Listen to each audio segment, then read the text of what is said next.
Alrighty, we just went back in time and we have 2 more mini-games to conquer here in Clocktown before we move onward. To do that, we're going to need some rupees, and there's actually another chest back here that I haven't gotten yet. But if you speak with the orange-capped bomber here who's guarding the hideout, you can fork over the code to get down into the sewers.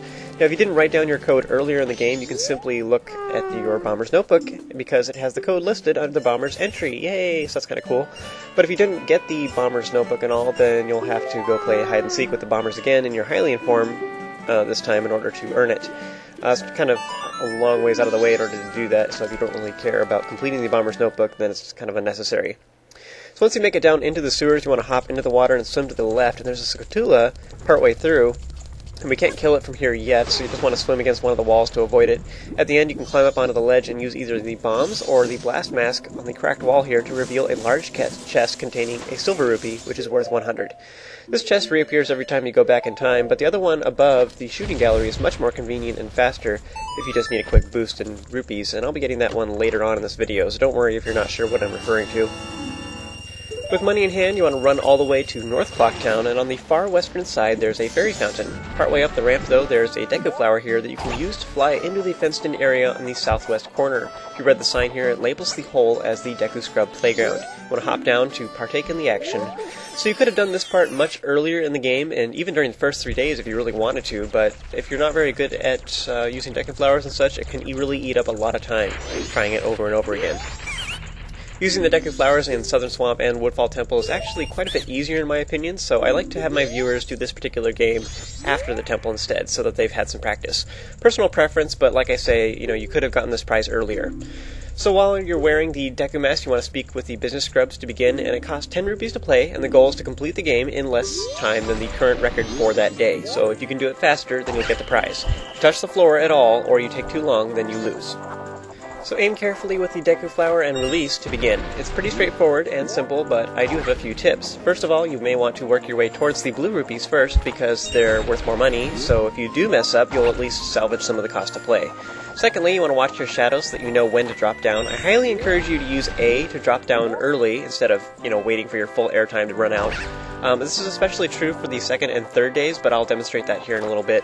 This is the first day, and the platforms are just going up and down, and because of this, if you're flying around from a platform that's higher than the one you're currently on, it's important that you shoot out of the Deku flower for your current platform when it's at its highest point. That way you aren't getting stuck too low and have to wait for the platform you're trying to get to get low enough so that you can actually reach it. When you successfully complete this challenge, you'll be gifted with a purple rupee, which is worth 50. This game is a little tricky to get used to at first, but it's not very hard. And once you've done that successfully, you want to go ahead and run to the entrance and return to the surface, and then from there you can play the Song of Double Time until you reach the second day. Then go back and play again, and the platforms are a bit different, and the record is different for each day.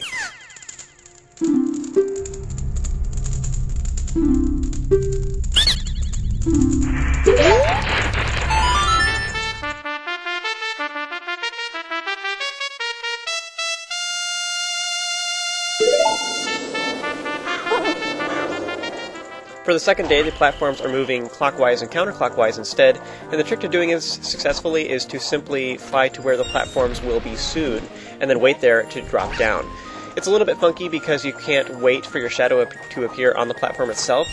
You have to press A before that, so I recommend just kind of looking at the floor tiles below so you can kind of get an idea of where the platforms will be, since the design shows the path that the platforms take. You want to kind of follow this design and then press A to drop down onto the platforms right before they reach you.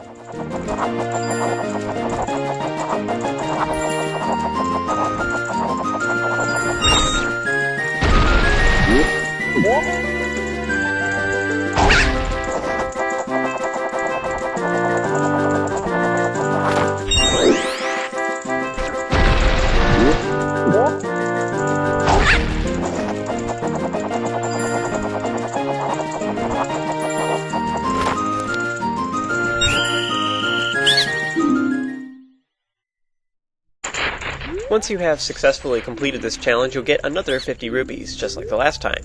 You want to run back outside and play the Song of Double Time to take you to the third day. For this final day, some of the platforms go up and down while others circle around, and I actually find this one a bit easier than the second day. The one thing to watch out for is that the ones in the very center are up pretty high, meaning that you have to use those platforms that are going up and down.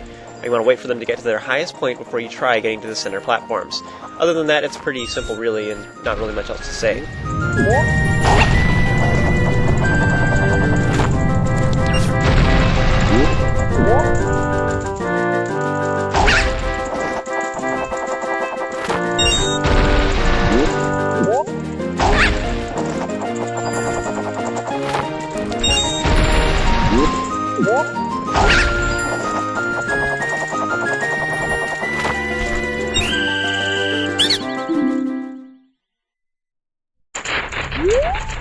Once you have successfully completed the final day as well, the business scrubs will throw a fit, exclaiming that you're not just a casual gamer, but you are in fact a master. So should that make us feel proud or nerdy? Maybe both. I'm cool with that. You'll then receive a piece of heart as a reward, and afterwards the business scrubs will then hide in their flowers and refuse to let you play, for the remainder of this 3-day cycle anyway. So that's it for now, so just run over to the bank and dump out your wallet and play the Song of Time. The last minigame I have yet to do here is the Honey and Darling shop in East Clocktown. In order to play, you're going to need the Hero's Bow to shoot targets, and you're also going to need the Bomb Bag to use bomb shoes and also to toss bombs into baskets. You can actually do this to the targets and the basket that is just above the door, which form a face, and they will drop green rupees. So it's not really practical as a good way of making money, but it is interesting. So anyway, we went back in time, so we're going to need some rupees in order to play, so you could snag some out of the bank, but there's some really convenient rupees right here.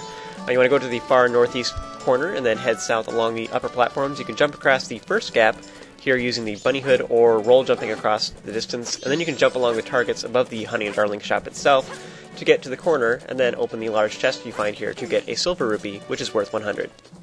So the Honey and Darling shop is similar to the Deku Scrub Playground in that they're a different challenge each day. However, the game that you actually play is very different for each day. The Honey and Darling themselves are in the center of this cylinder platform in the middle, which will rise up and down as it slowly spins. So if you fall off the platform at any point, you will lose and have to try again. The object of each game is to hit all the targets or baskets using different weapons for each day, so it's fairly difficult and pretty unique, though by far the thing that makes it the hardest is just simply the fact that the platform you're standing on is moving. It costs 10 rupees to play, so fork over the goods to begin. The first day is the Bomb Shoe Gallery. You have unlimited bomb shoes that you can use with B, which will scurry along the walls and ceiling until they hit something solid or run out of time and explode. You can only have 4 out at once, and I assume that's to keep the game from lagging too much, but this also means that if you miss a lot, you'll have to wait before you can lay down another explosive critter. There's a few different tactics, but what I found works the best is to simply stand near one of the flat polygon portions of the platform and simply face straight ahead. Wait until you're somewhat lined up with the target and then lay down a bomb shoe.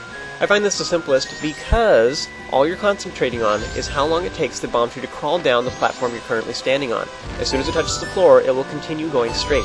So basically, as long as you face straight ahead, if the platform is low, release the bomb shoe when you're lined up with the target. If the platform is high, release the bomb shoe a little bit early. And that's it. The platform itself steadily begins to move faster, so just keep that in mind and adjust accordingly.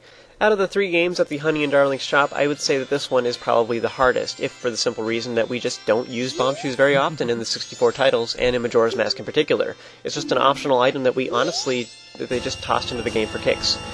So when you successfully hit all of the targets, you'll be rewarded with a purple rupee, which is worth 50. With that, go outside and use the Song of Double Time to get to the second day, and then go back inside.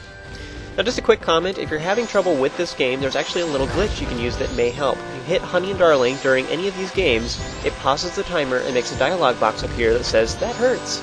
So you can use this to your advantage, in particular with the Bomb Shoe game, by repeatedly going back and forth between hitting them and aiming at targets. It's a slow process and not very accurate, but it does extend your time limit by quite a bit, because it pauses the timer. So you actually don't take any damage from explosives, but the one thing you have to watch out for while using this method is that the explosions will push you back.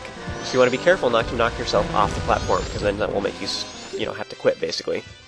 Moving onward, on the second day, the game is Basket Bomb, which is pretty much exactly what the name implies. You stand on the rotating platform and try to toss bombs into the baskets that are lining the walls. It's fairly easy, and the hardest part is actually not falling into the water, since you have to be running in order to actually toss bombs, so you're constantly running back and forth. Now, if it weren't for that, we'd actually be in pretty good shape. And just like with the bomb shoes, you can actually toss bombs at Honey and Darling in order to make them explode and pause the timer temporarily. But you want to be careful that you don't accidentally knock yourself into the water. Speaking of water, they must have some serious water damage by playing this game all day, and I wonder what would happen if somebody opened that door and all the water just spills out into Clocktown. Stop everything! We have to start over! In all seriousness, though, the bombs will fuse out once they touch water and they disappear. This keeps it so that there's not too many explosions on the screen at once, and it helps keep this game from lagging too much, and that's why they did that, I assume. One other thing to notice is that some of these baskets are higher than others, meaning that you have to wait until the platform gets up high enough before you'll be able to toss a bomb into the basket. As usual, once you are successful, you will win yet another 50 rupees as reward. You want to run outside and use the Song of Double Time to get to the third and final day. The last challenge is the target shooting, another self-explanatory title that works just like it sounds. You stand on the rotating platform and try to hit the targets with the hero's bow. Oddly enough, the targets are spinning around the room as well, though they aren't actually connected to anything. Phantom targets! For this game, you actually want to stand a little further away from Honey and Darling themselves, because if you stand close to their platform, when you aim towards them, so if you face towards them at all, then the screen will actually go all wonky and it forces you to aim upwards and such, so you want to stand a little further away from them so you can avoid that odd glitch. Anyway, you have unlimited arrows, so just feel free to go all Uzi-like and pelt the targets. It's a little hard to aim because the platform is constantly moving up and down and the targets are moving too, so just like the other games though, you can hit Honey and Darling on purpose when they're in your way and such, and you can actually pause the timer temporarily. So if they are ever in your way, actually hit them on purpose.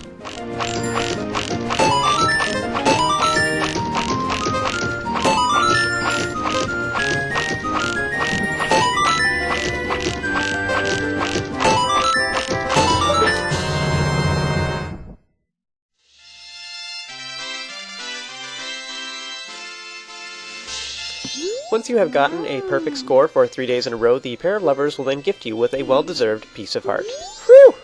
Now, you could have done the Deku Scrub Playground and the Honey and Darling shop during the same 3-day cycle, but going back and forth, but that's a little bit confusing, and I didn't want some people to run out of time or forget to go back to the other buildings, so that's why I separated it. But anyway, with those out of the way, we're done with all of this massive collection for this chapter, so don't you guys feel powerful now? With tons of heart containers and a few new tricks up our sleeves, we're ready to tackle the next area of the game. All it's left to do is put the remaining rupees in the bank, play the Song of Time, and join me for the next chapter, where we will move on to Snowhead.